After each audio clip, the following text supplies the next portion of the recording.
geey ilmaha meel ay jecel yihiin ay ku nafisaan si waxa ku jira aad u ogaatid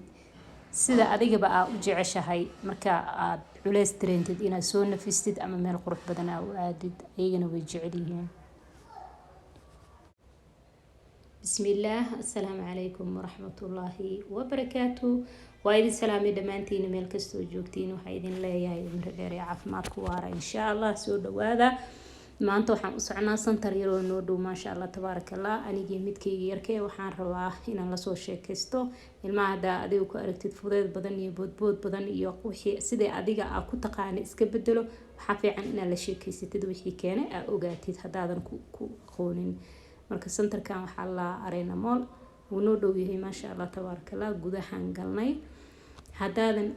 la sheekaysan ama waxa ku jira aadan ogaanin waayo wixii way weynaanayaan hadhowna waxba kama qaban kartid waxaan geeyay meel yaro oo ciyaar oo santarka ku dhex taalo asiga aad u jecel yahay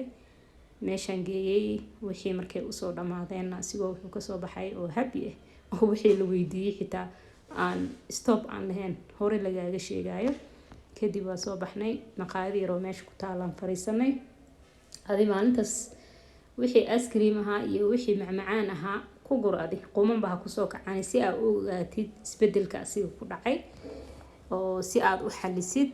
alxamdulillah meesha markaan aan ka soo dhamaanay aniga wiilkayga yarka sheekadeena iyo